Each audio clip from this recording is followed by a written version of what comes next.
तो ये जो मतलब कभी कभी क्या होता है कि ये कम्युनलिज्म की वजह से बहुत ज्यादा दंगे फैल जाते हैं, ठीक है। मतलब इसी कम्युनलिज्म की वजह से दंगे फैल जाते हैं। जैसे मान लीजिए किसी एक धर्म के व्यक्ति ने बोला कि ओए तुम्हारे धर्म में तो ऐसा होता है ना, तुम्हारे धर्म में तो वैसा होता है ना, तो उस चीज को बहुत बड़ा बना दिया गया, इशू क्रिएट कर दिया गया, तो उससे दंगे फैल गए, जिसे राइट्स बोलते हैं, ठीक है। तो इस तरीके से जो है वो मतलब कि करना भी, और ये सब भी कौन भड़कवाते हैं, ये सब भी नेता ही भड़कवाते हैं, ठीक है। जनरली आप देखो कि जितने दंगे होते हैं ना वो इलेक्शन के आसपास होते हैं। क्यों होते हैं? क्योंकि वो चाहते हैं कि हिंदू मुस्लिम साथ में मिलकर के ये ना सोच पाए कि कौन सा नेता अच्छा काम करेगा, वो बस धर्म के आधार पर बढ़ जाए, ठीक है ना। और फिर वो इस चीज से मुद्दे, विकास का मुद्दा ही हट जाए, डेवलपमेंट का मुद्दा साइड ही हो जाए, फिर मुद्दा सिर्फ धर्म पे आ जाए। और फिर हम क्या करेंगे, तुम्हारे धर्म के लिए तुम्हारा नेता, तुम्हारे धर्म के लिए तुम्हारा नेता, इसको वोट दो, इसको वोट दो, फिर सब लोग अपने अपने धर्म के हिसाब से वोट देंगे और फिर वो पार्टी जीत जाएगी। तो इस तरीके से जो है वो पॉलिटिक्स में किस तरीके से कम्युनलिज्म है वो आपको समझ में आ गया, ठीक है। नेक्स्ट इज इंडिया के अंदर अब क्या है ना, कास्ट का जो बैरियर है वो खत्म होता चला जा रहा है, ठीक है। इंडिया के अंदर कास्ट का जो बैरियर है वो खत्म होता चला जा रहा है। किस तरीके से कास्ट का बैरियर खत्म होता चला जा रहा है? क्योंकि देखो सबसे पहला लॉजिक तो ये है, because people are getting educated, ठीक है। आज का जो भी पढ़ा लिखा आदमी होगा ना, आई गारंटी यू वो कभी ये नहीं बोलेगा भाई तू नीची जात का मैं ऊंची जात का हूँ। आई गारंटी यू, अगर वो सच में पढ़ा लिखा है तो कभी ऐसा नहीं बोलेगा, और वो बोल रहा है ऐसा तो यानी कि उसने कभी बुक भी नहीं खोली जिंदगी में, ठीक है ना, बस उसकी डिग्री फेक है। तो दिस मीन्स क्या है कि जो भी लोग एजुकेटेड है वो कास्ट बैरियर को खत्म करते जा रहे हैं। जैसे इसका परफेक्ट एग्जांपल कौन है? डॉक्टर बी आर अम्बेडकर, ठीक है, भीमराव अम्बेडकर। वो फर्स्ट दलित पर्सन थे क्योंकि वो बहुत पढ़े लिखे थे, तो उनकी चलती थी, ठीक है ना, उनसे लोग पूछ पूछ के काम करते थे। इवन जो बड़े बड़े नेता वेता होते थे वो भी उनसे पूछ के काम करते थे। इसका और सबसे बेस्ट एग्जांपल क्या है कि वो इंडिया की कॉन्स्टिट्यूशन की ड्राफ्टिंग कमेटी के प्रेसिडेंट थे, ठीक है ना। इतना बड़ा पोजीशन मिला था, क्यों? सिर्फ अपनी पढ़ाई की वजह से, ठीक है। तो एक उनकी पढ़ाई थी जिसने सारे बैरियर खत्म कर दिए उनके लिए। तो इस तरीके से इसके अलावा क्या है, अर्बनाइजेशन हो रहा है, ठीक है। अर्बनाइजेशन का मतलब क्या है? शहरीकरण। लोग शहरों की तरफ आ रहे हैं गांव को छोड़ के। तो जब शहरों की तरफ आ रहे हैं, शहरों में कास्टिज्म की परछाई भी नहीं है। यहाँ पर कोई कास्टिज्म नहीं है, यहाँ पर सब एक ही भाई आप देखो ना, एक ही बिल्डिंग में रह रहे हैं सब, नीचे हिंदू रह रहा है, ऊपर मुस्लिम रह रहा है, सिख रह रहा है, ईसाई रह रहा है, किसी को किसी से मतलब नहीं है, ठीक है ना। लेकिन साथ में रह रहे हैं, क्यों रहना पड़ेगा भाई? तुमने तो सिर्फ एक फ्लोर खरीदा है ना, पूरी बिल्डिंग थोड़ी खरीदी है। तो अर्बनाइजेशन है, ठीक है। तो अर्बनाइजेशन के अंदर सब कुछ एक साथ हो रहा है, कोई किसी को कुछ नहीं कह रहा। तो कास्ट बैरियर, जो जेंडर मतलब की जो रिलीजन बैरियर है वो खत्म होते चले जा रहे हैं। इसके अलावा आप अगर ऐसा करोगे भी अब, तो हमारा जो कॉन्स्टिट्यूशन है वो आपको सजा देगा इसकी। क्यों? क्योंकि हमारे कॉन्स्टिट्यूशन के आधार पर सभी लोगों को राइट टू इक्वालिटी है, मतलब बराबरी का अधिकार है। और अगर आप उनको गलत, मतलब आप उनको नीचा प्रूव कर रहे हो, या आप बोल रहे हो कि हम ऊंचे हैं आप नीचे हो, तो आप उनका अधिकार छीन रहे हो ना। तो इससे तो वैसे भी आपको जेल हो जाएगी। तो इसीलिए भी कास्टिज्म खत्म होता चला आ रहा है इंडिया के अंदर, ठीक है। और इसके अलावा क्या है, लैंडलॉर्डिज्म खत्म हो रहा है। ये लैंडलॉर्डिज्म क्या होता है? पहले के टाइम पे ना जब वो स्लेविज्म शुरू हो गया था। स्लेविज्म मतलब क्या है? गुलामी, ठीक है। पहले के टाइम पे गुलामी होती थी, मतलब आपको मैंने जिंदगी भर के लिए खरीद लिया, ठीक है ना। ऐसा होता है ना, जिंदगी भर के लिए मैंने आपके पेरेंट्स को बोला ये लो जी, ये 5 लाख रुपए लो, अब से ये जिंदगी भर मेरा गुलाम है ना। तो इस तरीके से होता था पहले, पेरेंट्स ने ले लिया, दे दिया तुमको। और यही मेजर रीजन था पहले बहुत सारे बच्चे क्यों होते थे, क्योंकि ऐसे बिजनेस किया जाता था उनसे, ठीक है ना। तो वो गुलाम दे दिया, अब वो जिंदगी भर मेरा गुलाम है, तो मेरे नीचे ही तो रहेगा। अब जब मैं उसे खरीद के लाया हूं मेरे नीचे ही तो रहेगा हमेशा। तो इससे ऊंची नीची का फर्क होता था, लेकिन अब वो खत्म हो गया। तो जैसे ही हमारा कॉन्स्टिट्यूशन बना, जितने भी गुलाम थे सब आजाद हो गए थे, ठीक है ना। तो सब आजाद हो गए, तो उसके बाद में सब बराबर हो गए। तो इस वजह से भी जेंडर इक्वालिटी, मतलब आप कह सकते हो जो भी कास्ट बैरियर है, रिलीजन बैरियर है, ये सब हट गए। क्लियर है? Next is religion and politics in India. तो ये मैंने आपको बता ही दिया है कि भाई इंडिया के अंदर पॉलिटिक्स में रिलीजन के नाम पर वोट लिए जाते हैं, ठीक है। ये वही टॉपिक है। नेक्स्ट इज जेंडर के बेस पर कैसे है, there is one term called feminist. अभी जब आप थोड़े से बड़े होगे, थोड़ा फेसबुक, थोड़ा इंस्टाग्राम, थोड़ा ये सब कुछ चलाने लगोगे, अभी तो खैर आप चलाते भी हो इंस्टाग्राम, तो ये सब आपको दिखता नहीं होगा, बट लेकिन वैसे जब आप थोड़े से और मैच्योर हो जाओगे तो आपको ये वर्ड बहुत सुनने को मिलेगा, फेमिनिस्ट, फेमिनिज्म, फेमिनिस्ट, फेमिनिज्म। इसका मतलब क्या होता है?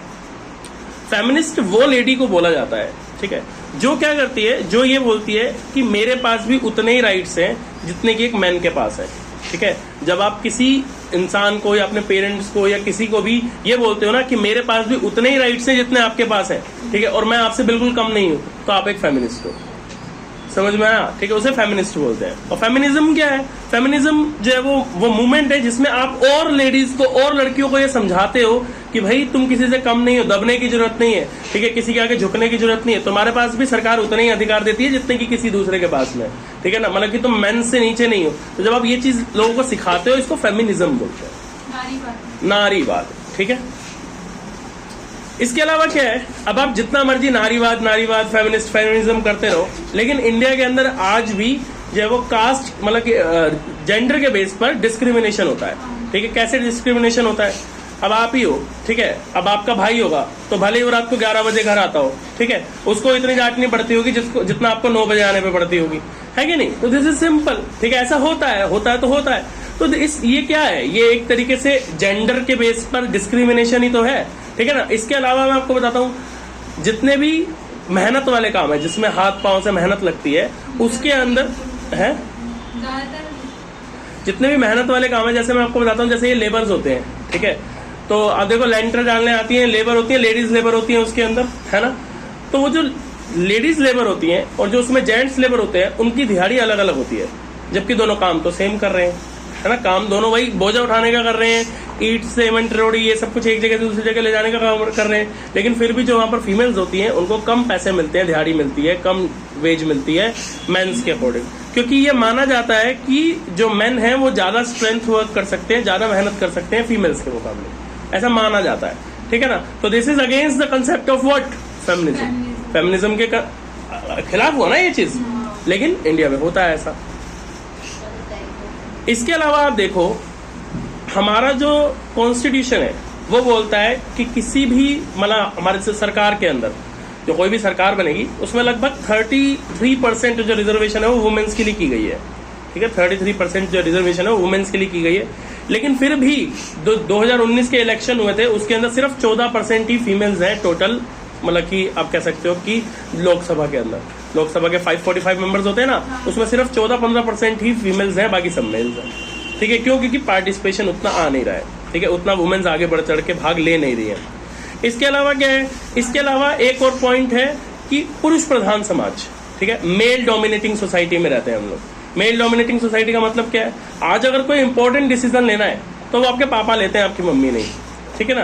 अब आप कहोगे नहीं दोनों मिलकर लेते हैं, लेकिन कभी मम्मी से भी पूछ के देखना, ठीक है, ऐसा आपको लगता होगा, ठीक है, लेकिन कभी मम्मी से पूछ के देखना कि मम्मी आपसे कितनी बार पूछा गया है। तो कहने का मतलब ये है कि मेल डोमिनेटिंग सोसाइटी में रहते हैं हम लोग, पुरुष प्रधान समाज में रहते हैं, जिसकी वजह से क्या होता है कि कोई भी जो मेजर डिसीजन होता है वो पापा से पूछ के लिया जाता है, ठीक है, मम्मी से नहीं। अब जैसे एग्जाम्पल के लिए, आज आपको मान लीजिए कि आपको स्कूल वाले आज जो है वो 5 दिन के ट्रिप पे राजस्थान ले जा रहे हो, आप मम्मी से पूछ के देखना, मम्मी मैं चले जाऊं? पापा से पूछो बेटा, है ना। चलो गुड, आपका मम्मी प्रधान जगह है आपकी, ठीक है। तो व्हाट एग्जैक्टली इज, ठीक है, कि हमारी जो सोसाइटी है it's a male dominating society. इसके अलावा क्या है?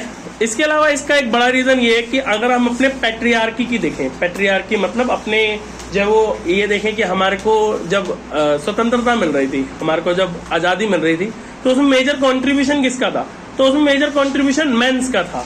तो इसलिए भी मेन सोसाइटी ज्यादा जो है वो मतलब कि मेन डोमिनेटिंग सोसाइटी हो गई। अब डिस्क्रिमिनेशन जो है वो हो रहा है ऑन द बेसिस ऑफ, मैंने आपको बता दिया, ठीक है, जेंडर के बेस पर डिस्क्रिमिनेशन होता है, जो सब अभी हमने एग्जांपल लिए। अब इसके लिए सरकार ने क्या किया है, ठीक है, तो सरकार ने इसके लिए जो है वो वुमेन कमीशन बनाया है, ठीक है, जैसे वुमेन कमीशन बनाया है, ठीक है।